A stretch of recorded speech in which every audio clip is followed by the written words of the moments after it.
Um, Honestly, marami kaming na-experience na mga discouragement sa paggawa ng mensahe nito, itong video nito. But by God's grace, ito ay magpapatuloy at ma-overcome lahat by the grace of God. Alam po natin lahat ng ating ginagawa ay byproduct lang ng kaligtasan. Lahat po ng ating ginagawa, yung mga paggawa na mabuti, even sa ating mga pinapangunahan, nililid, sa church natin, gusto natin na gumagawa sila na mabuti. Pero yung iba, ang pamamaraan nila by law, but makikita natin sa scripture na ang paggawa ng mabuti, ang pagsunod, ay response doon sa pag-ibig, sa kabutihan, sa kagandahang loob ng Diyos. Everything ay response and byproduct ng pagliligtas sa atin at sa natanggap nating regalo mula sa Kanya. Mula sa natanggap natin, mula sa ginawa niya para sa atin. So, by God's grace, tayo magpapatuloy at ito'y magpapatuloy. Last time, ang pag-uusapan po natin ngayon is about condemnation. Ang totoo po, maraming mga Kristiyano ngayon, hindi sila nakakapanatiling sumunod. Hindi dahil wala silang heart for God.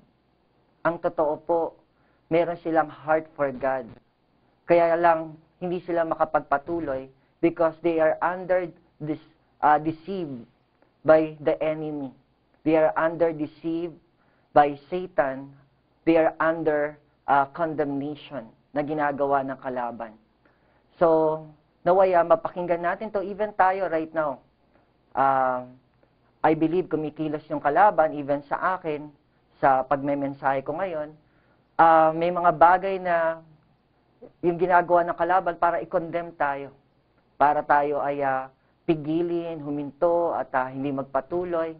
Pero ito ang mabuting balita, na kay Kristo, hindi na tayo dapat magpausig pa o sa ginagawa ng kalaban na condemnation. So, ang pag-aaralan po natin, ang isi-share ko po sa inyo, na ngayon, na nakikristo na tayo, na tumanggap na tayo, na pinabanal niya tayo, pinatawad niya tayo sa ating mga kasalanan, at wala na tayo sa old covenant. Ngayon, there is no condemnation in Christ. Mula sa Ephesians chapter 3 verse 12, sabi po dito, in Him, kay Jesus, and through faith in Him, we may approach God with freedom and confidence. Sa pamamaraan lang natin, sa mga good works lang natin, by our own strength, talagang hindi tayo makaka-approach kay God.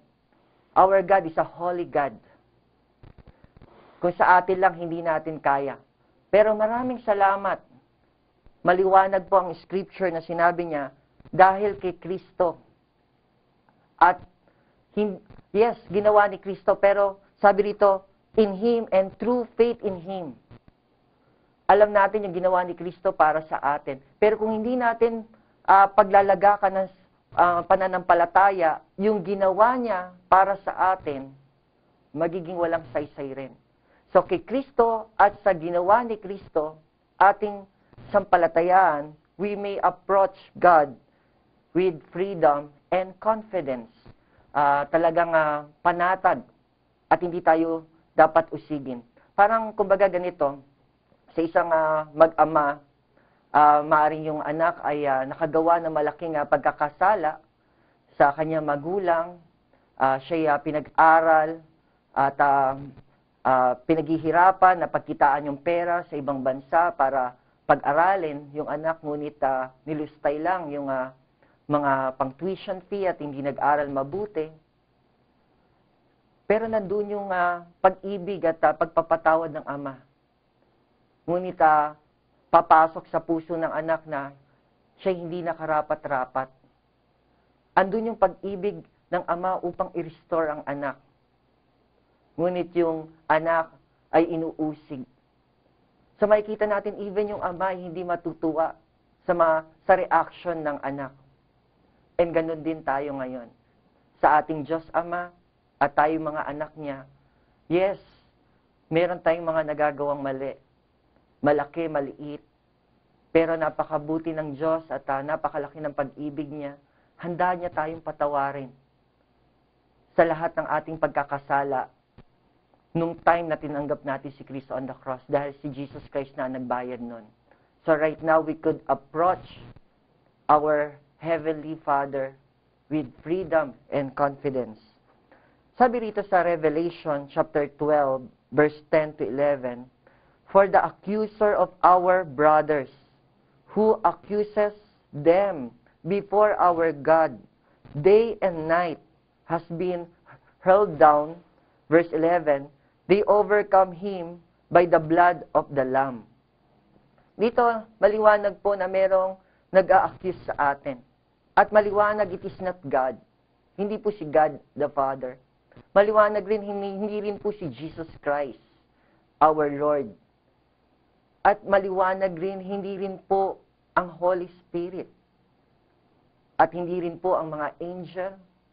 Kundi ang sabi rito, "For the accuser of our brothers, who accused them before our God day and night."